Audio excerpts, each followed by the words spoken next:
Okay, have we any questions from the room today? Yeah, Mary.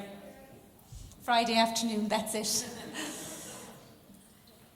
Mary Flanagan, I'm just thinking about how we might do our Irish framework and our Irish network, and what sort of an advice you might give us to start. I know we're all doing bits here and there. I think two things. I think first of all, even that has to be a collaborative process. So I talked about collaboration at the end in terms of implications for practice, but the one thing that has failed spectacularly in some ways in the UK is we've had outcomes frameworks that have been tried and tested, and because they weren't actually fit for purpose, they've failed. And I suppose, so collaboration's absolutely key. Keeping it as simple as possible, learning from what people have already done, so things like the Every Child Matters framework, and people who've already developed policies, and looking at how that could be adapted. You know, it won't be absolutely fit for purpose in a different context, but certainly taking those elements and reviewing them and seeing how they might apply within an Irish context. Clare here. Ulrika. Okay, thank you. I think my question is mainly to colleagues who are working with refugee families. And I could hear a lot of concern about how to help people integrating into the new society. But I'm wondering, many people are also bringing their luggage, and many of these people have traumatizing experiences behind them.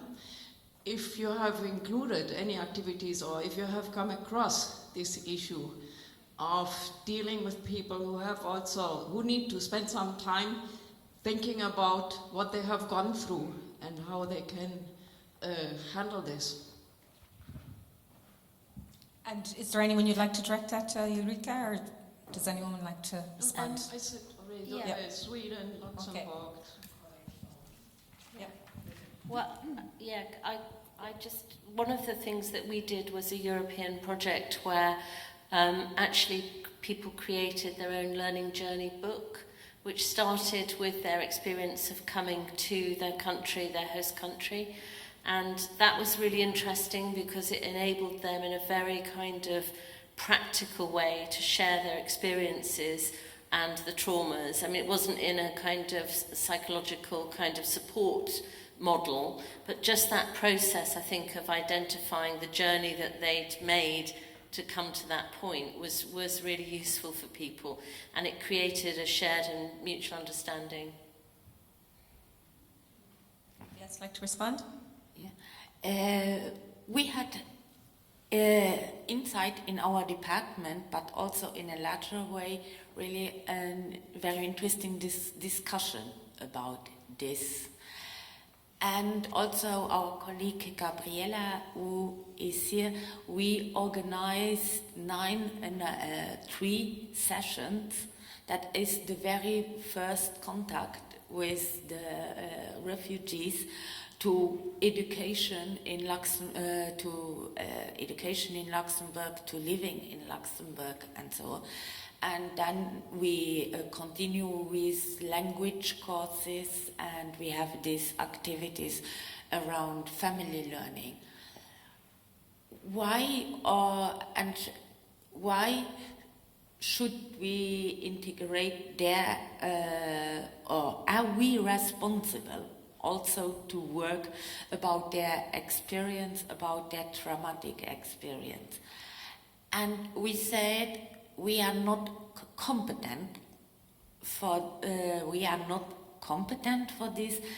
And secondly, also what we realized is that when we have these sessions, we interact, we laugh together, and it is also, and we said it is very important that the persons have moments where they can forget this, where they can look to the future. And so in Luxembourg is on the educational side, we don't do it. But of course there are other structures, there are social workers, there are other places, other settings where it happens, but not in our settings. I can say some words also. We are also aware of this problem, and we have we can call refugee medical trauma center for the worst cases. But we had a conference because that we cooperated with the trauma center in Zagreb, who are specialists in this area, and we tried to learn our staff solution-focused approach against trauma. That means that we are not specialists, but we should just be warm human beings and not be afraid to talk. We should not talk about their problem, we should talk about other things as on the future, so they can minimize the trauma and make bigger parts of the future. So I just want to add something. It's true we are aware of their cultural and linguistic background, and but we decide to highlight it in a positive way. So recently we talk of organizing a cultural day in our service, because we also train adults and in different classes. So we'd say for the end of the year, this school year, we organize events where learners from different parts of the country would really advertise their culture. So it's in a positive way. So we really try, as Chantal said, to allow them to really put this negative experience behind it and to really look into the future. So thank you. Just one more. But we have in Luxembourg a place with psychologists who are multicultural psychologists, because we believe that its help can be given really if the culture is understood in the first place.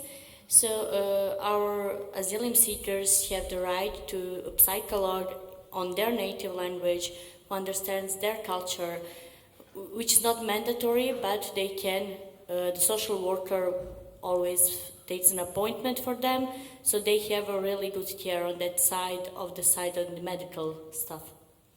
Thank you.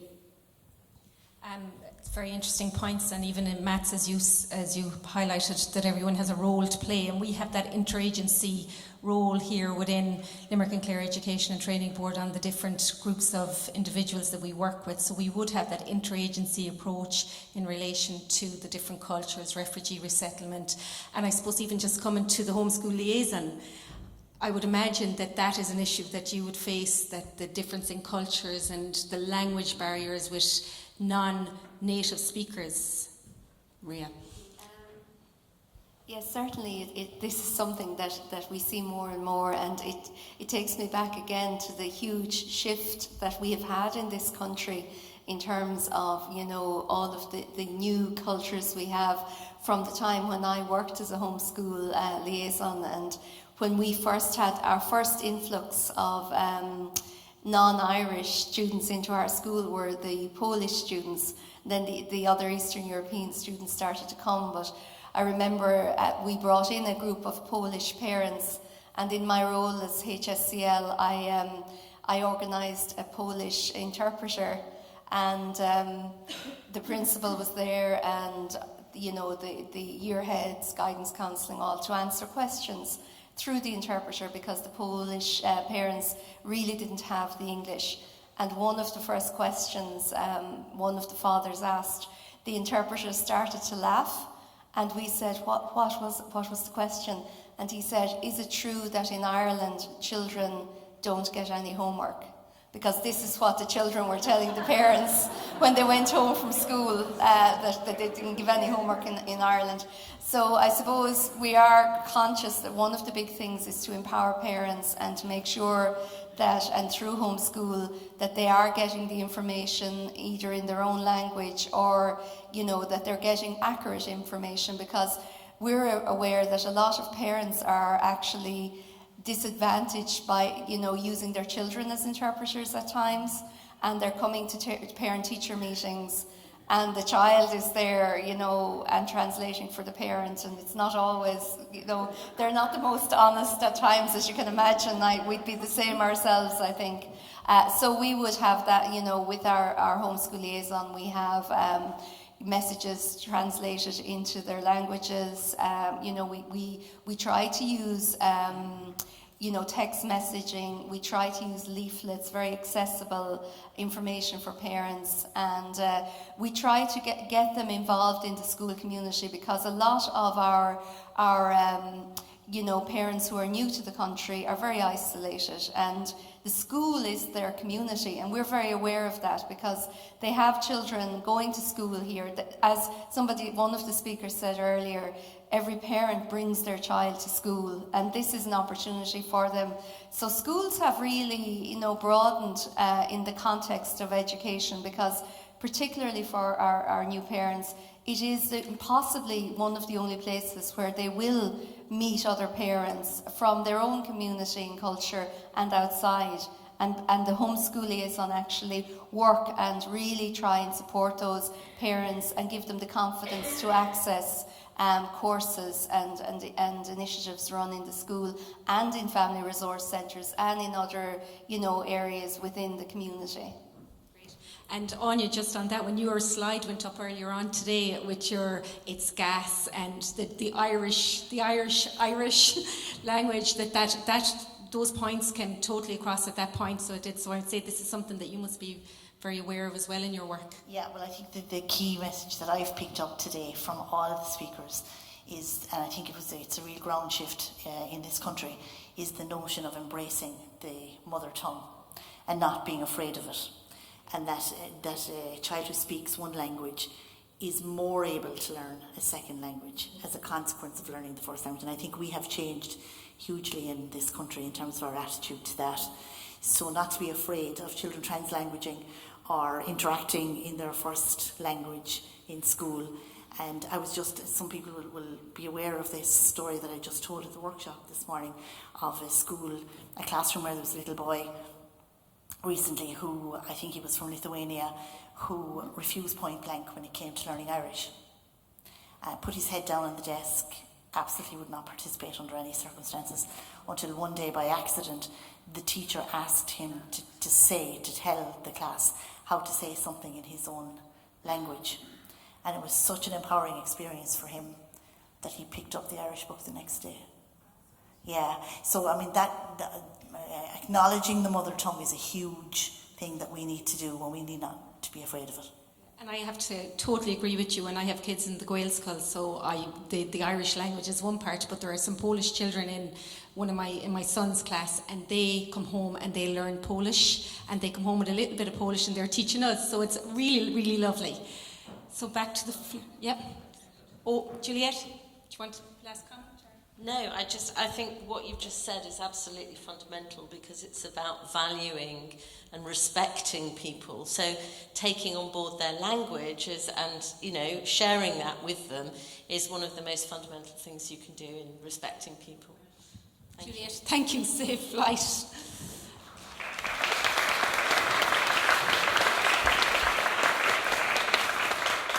Okay, we have Clare. We have another couple of minutes. If we have another question here. Carol?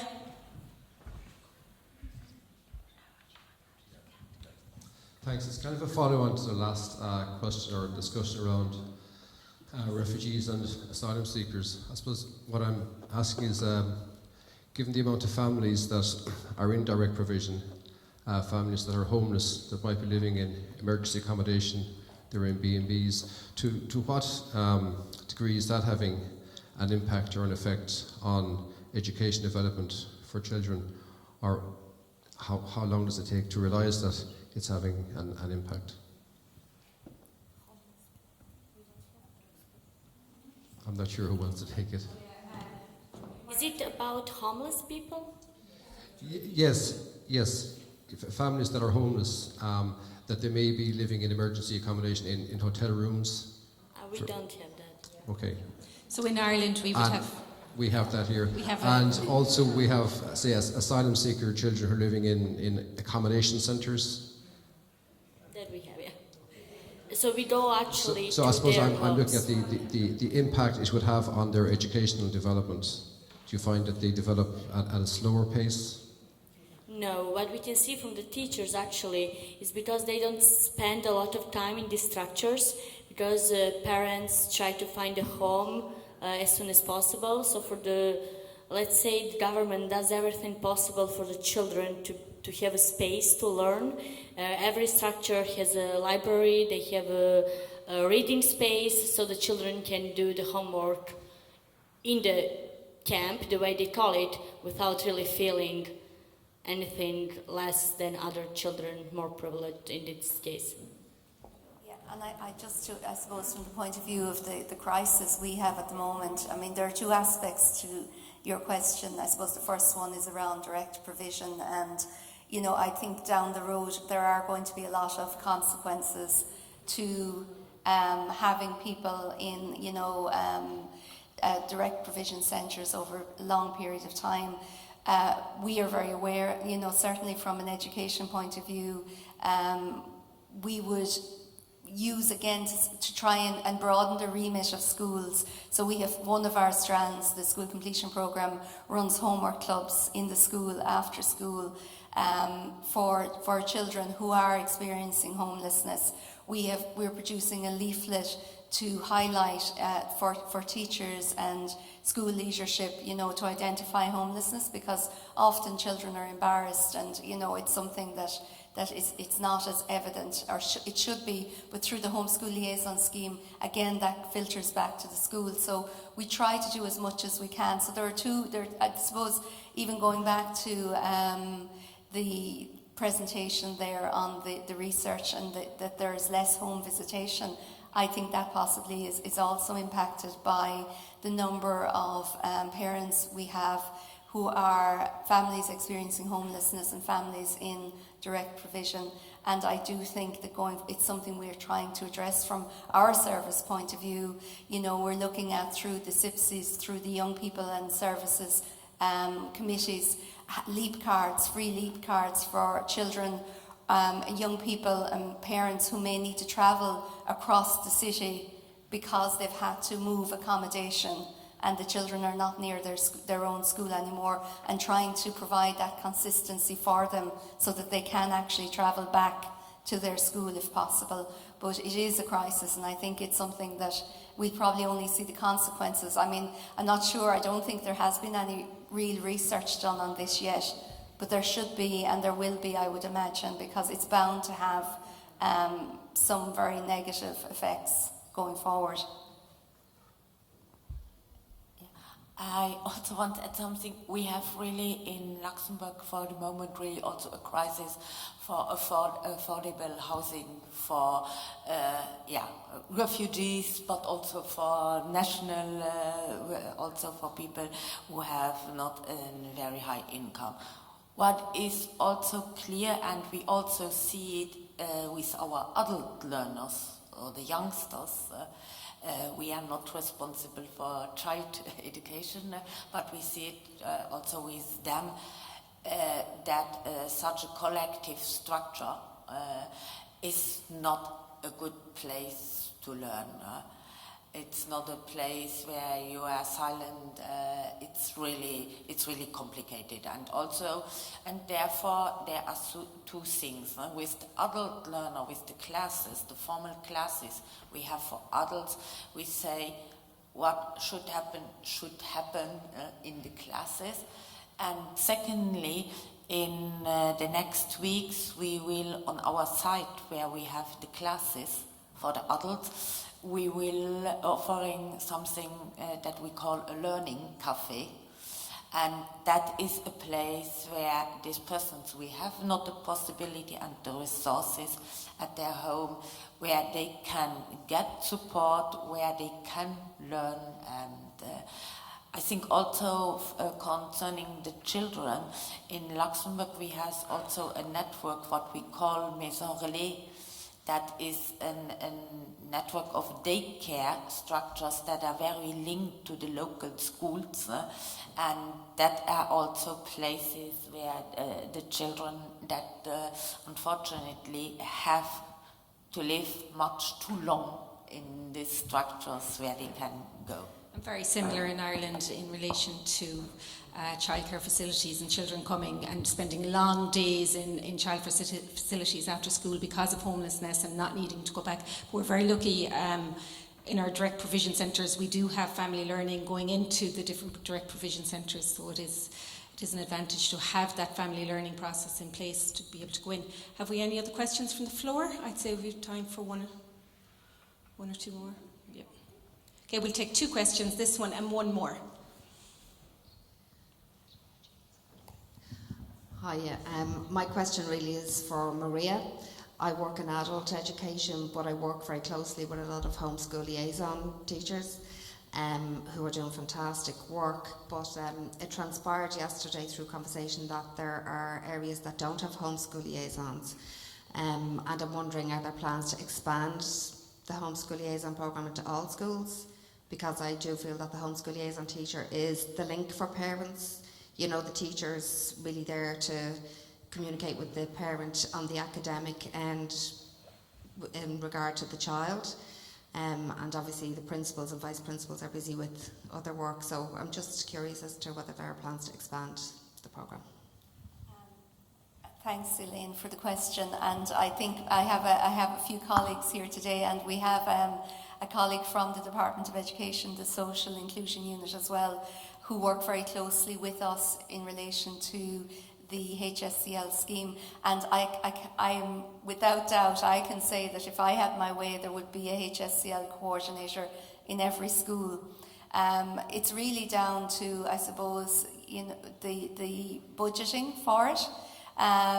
So the rationale of having the homeschool in the DESH school, it's based on research where they say that, where you have concentrated disadvantage, there is going to be, the children are less, they need that additional support and the families need the support. But there are DESH children in every school in the country, and that's the reality, and we're very aware of that. But if they are in a school where the disadvantage is not as concentrated, they tend to do better. So that research has shown that they tend to do better. That's not to say that, that every school, or certainly the majority of schools, could not benefit from the service of a HSCL coordinator. But it's really, I suppose, it's a matter of budgeting and trying to put the resources into the areas in most need, and where the deprivation index is at its highest. It would be ideal if we could have homeschool liaison officers in every school across Ireland. So we have one more hand up back here, and we'll take this as our last question.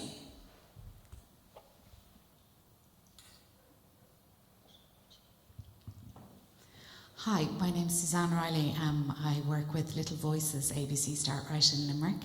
And my question is again about homeschool liaisons. So I would have a good link with my local homeschool liaisons, but we're coming upon a problem. And we discussed this actually at my table yesterday, whereby we provide some programs in the junior infant classroom. And the problem is in some of the schools in our target area, we talk to the parents first and then we go to the classroom.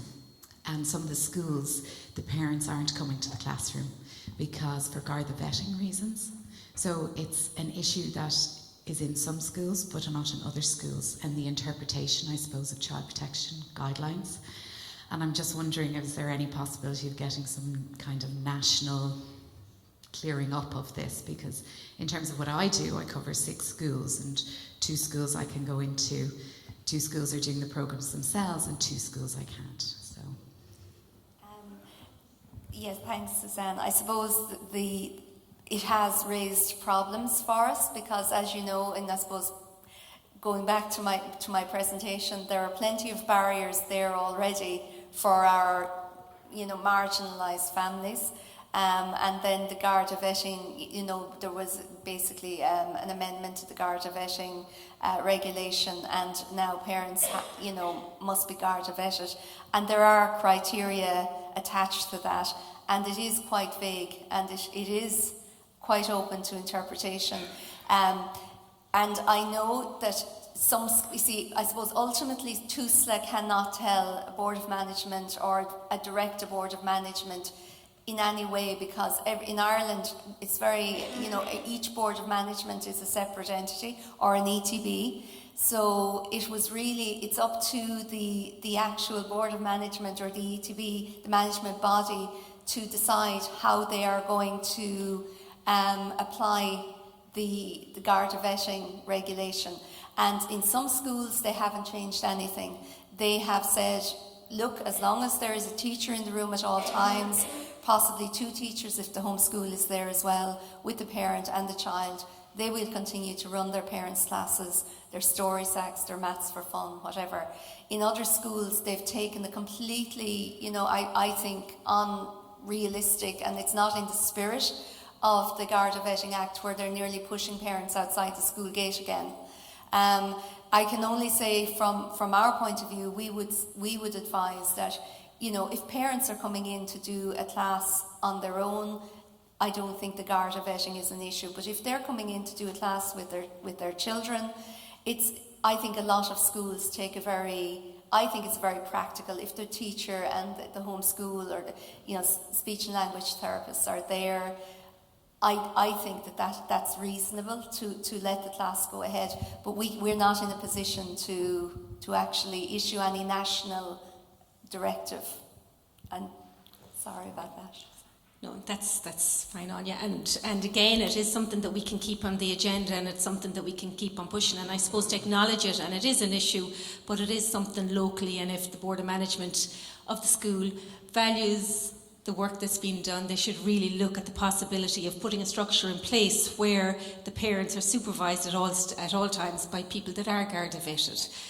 And also just to say that some homeschool liaisons have, they have actually processed and Garda vetted parents, and that is happening as well, and they've just decided that, I think myself, that maybe if it was something that could be done when the children are coming in to junior infants as part of the enrolment policy, because it only applies to child protection.